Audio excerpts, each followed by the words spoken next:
ആണ്. നമുക്കിപ്പം minister V N വാസവനുണ്ട്. Minister വലിയൊരു പ്രതീക്ഷ, അതായത് ഇന്ത്യ മുന്നണി അടക്കം വലിയ തരത്തിൽ ഒരു വെല്ലുവിളി നേരിടുന്ന ഒരു സാഹചര്യം കൂടിയാണ്. ആ സാഹചര്യത്തിൽ വലിയ പ്രതീക്ഷയോടുകൂടിയാണ് രാജ്യം ഈ ഒരു പാർട്ടി കോൺഗ്രസിനെ ഉറ്റുനോക്കുന്നത്.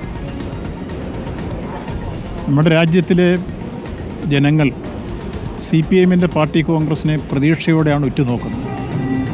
മധുരയിൽ മുമ്പ് 72 നടക്കുന്ന പാർട്ടി കോൺഗ്രസ് രാജ്യത്തിന് നൽകിയ ഒരു മുന്നറിയിപ്പുണ്ട്.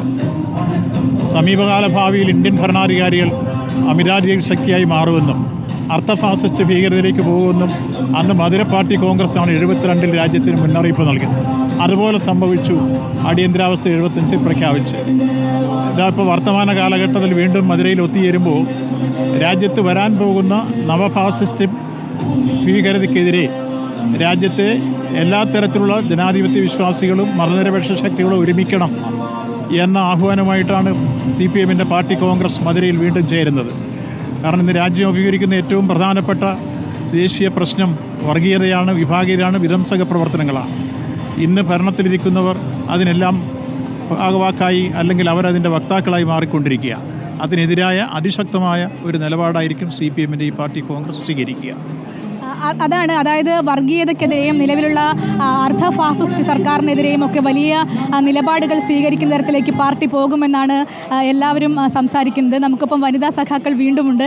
വനിതാ പ്രാതിനിധ്യം അടക്കം കൂടുതൽ വേണമെന്ന് സംസാരിക്കുന്നു, അല്ലെങ്കിൽ കേരളത്തിൽ നിരവധി വനിതാ ഏരിയ സെക്രട്ടറിമാരടക്കം ഉണ്ട്. അത്തരത്തിലൊരു പ്രാതിനിധ്യത്തെക്കുറിച്ച് എന്താണ്? വരും കാലങ്ങൾ അതുണ്ടാകും എന്നുള്ളത് തന്നെയാണ്. കാരണം ഈ പാർട്ടിയാണ് വനിതകളെ മുന്നോട്ട് കൊണ്ടുവരാൻ വലിയ പ്രവർത്തനങ്ങൾ നടത്തിയത്.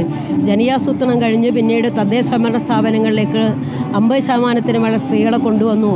ഇപ്പോൾ 25% മെമ്പർഷിപ്പിലേക്ക് സ്ത്രീകൾ ഉയർന്നു വന്നു. ഈ മുന്നേറ്റം സ്ത്രീകളെ വരും കാലങ്ങളിൽ എത്രയാണോ സ്ത്രീ പ്രാതിനിധ്യം അതിനനുസരിച്ച് സംഘടനക്കകത്ത് സ്ത്രീകൾ ഉണ്ടാകുന്ന ഇടപെടലുണ്ടാകും എന്നുള്ളത് തന്നെയാണ് ഞങ്ങളുടെ വിശ്വാസം. യുവാക്കൾ നമുക്കൊപ്പം ഉണ്ട്. സച്ചിൻ ദേവ് MLA, അതായത് യുവാക്കളുടെ ഒക്കെ ഒരു പ്രാതിനിധ്യം സമകാലീന രാഷ്ട്രീയ സാഹചര്യത്തിൽ വളരെയധികം കൂടുതലുള്ളൊരു സാഹചര്യം കൂടിയാണ്. എങ്ങനെയാണ് ഈ പാർട്ടി കോൺഗ്രസിനെ നോക്കിക്കാണുന്നത്? വളരെ ആവേശത്തോടു കൂടിയാണ് എല്ലാ പാർട്ടി കോൺഗ്രസിനെയും നോക്കിക്കാണാറ്. ഞാൻ പങ്കെടുക്കുന്ന 2ാമത്തെ പാർട്ടി കോൺഗ്രസ്സാണ്. യുവജനങ്ങൾക്ക് കൂടുതൽ ചുമതലയും അതോടൊപ്പം തന്നെ യുവജനങ്ങളെ പരമാവധി എല്ലാ തലത്തിലും നിയോഗിച്ചുകൊണ്ടുമാണ് ഇപ്പോൾ ഇന്ത്യയിലെ നമ്മുടെ പാർട്ടി മുന്നോട്ട് പോകുന്നത്. തീർച്ചയായും അത് ഒരു പുതിയ കാലത്തെ അഭിസംബോധന ചെയ്യുന്ന പാർട്ടിയുടെ ഏറ്റവും ഒരു സംഘടനാപരമായ ഒരു കാഴ്ചപ്പാട് എന്നുള്ള നിലയിലാണ് യുവജനങ്ങളാകെ അതിനെ കാണുന്നത്. അതാണ് അരുൺ, എല്ലാവരും വലിയ പ്രതീക്ഷ തന്നെ, കേരളത്തിൽ നിന്നുള്ള എല്ലാവരും വലിയ പ്രതീക്ഷ തന്നെയാണ് മുന്നോട്ട് വയ്ക്കുന്നത് എന്നുള്ളതാണ് ഏറ്റവും പ്രധാനമായും നമുക്ക് പറയാനാവുക. മുതിർന്ന നേതാക്കൾ ഒപ്പം സ്ത്രീ പങ്കാളിത്തം, യുവ പങ്കാളിത്തം കൊണ്ട് ശ്രദ്ധിക്കപ്പെടുകയാണ്. എനിക്ക് തോന്നുന്നു മുതിർന്ന നേതാക്കൾ അവിടെ എത്തുന്നുണ്ട്. പല മുതിർന്ന നേതാക്കളും അവിടെ ഉണ്ട്. അതിൽ MP-മാരാണ് അവിടെ ഇല്ലാത്തത്. 4 MP-മാരെയും ഇപ്പോൾ പാർട്ടി തന്നെ തിരിച്ച് പാർലമെന്റിലേക്ക് അയച്ചിരിക്കുകയാണ്. MV ജയരാജൻ മാഷുണ്ട്. നമുക്ക് MV ജയരാജൻ അടക്കമുള്ളവരുടെ പ്രതികരണം. P. രാജീവ്. യെസ്,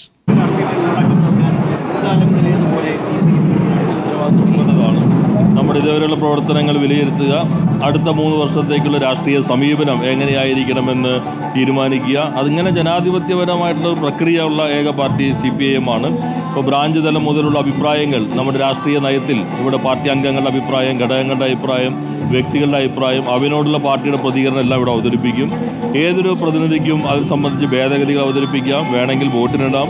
അത്രയും ജനാധിപത്യപരമായിട്ടാണ് CPIഎമ്മിൻ്റെ പാർട്ടി കോൺഗ്രസ് നടക്കുന്നത്. ഇന്നിപ്പോൾ വഖഫ് ബില്ല് പാർലമെന്റിൽ അവതരിപ്പിക്കപ്പെടുകയാണ്. ഈ പാർട്ടി കോൺഗ്രസിൽ ഏറ്റവും പ്രധാനപ്പെട്ട ഉത്തരവാദിത്തം അടക്കം മാറ്റിവെച്ചുകൊണ്ടാണ് അങ്ങോട്ടേക്ക് രാധാകൃഷ്ണൻ അടക്കമുള്ള സഖാക്കൾ. വഖഫ് ബില്ലിൻ്റെ ഇന്നിപ്പോൾ ഹിന്ദു റിപ്പോർട്ട് ചെയ്ത പ്രകാരം ഇപ്പോൾ കേരളത്തിൽ പ്രചരിപ്പിക്കുന്നത് പോലെയല്ല ഇപ്പോഴത്തും ബില്ല് വന്നിരിക്കുന്നത് എന്ന് വ്യക്തമാണ്. കാരണം റെട്രോസ്പെക്റ്റീവ് എഫക്റ്റ് ഇല്ല. വഖഫിൽ ഇപ്പോൾ രജിസ്റ്റർ ചെയ്തിട്ടുള്ള ഭൂമികൾക്കൊന്നും തന്നെ ഇത് ബാധകമല്ല. അവർക്ക് ഡാറ്റാബേസ് കയറ്റാൻ 6 മാസം കൂടി സമയം നൽകും എന്നുള്ളതാണ്. അപ്പോൾ ചില പത്രങ്ങളിൽ ചിലർ പ്രചരിപ്പിച്ചതുപോലെ അല്ല ഇപ്പോൾ വന്നിട്ടുള്ള ബില്ല്. എങ്കിൽ അതിനകത്ത് പ്രധാനപ്പെട്ട നമ്മൾ കാണുന്നത് വഖഫ് കാര്യങ്ങൾ കൈകാര്യം ചെയ്യുമ്പോൾ ഇതിനകത്ത് അമുസ്ലിമുകളായ ആളുകൾ ഉൾപ്പെടുത്തുന്നു എന്നുള്ളതാണ്. എന്തായാലും അത് തെറ്റായിട്ടുള്ള പ്രവണതയാണ്. അതിനെതിരെ ഇന്ത്യ മുന്നണി ഒറ്റക്കെട്ടായി നിലയുറപ്പിക്കുന്നു എന്നുള്ളത് സന്തോഷകരമായ കാര്യമാണ്. ആ ഒരു പ്രത്യേകത കൂടിയുണ്ട്. അതായത് വഖഫ് ബില്ല് അവതരിപ്പിക്കുന്ന സമയത്ത് നമുക്കിപ്പം ശ്രീമതി ടീച്ചറുണ്ട്. ടീച്ചറെ നമസ്കാരം. അമ്മയും മോളും കൂടി.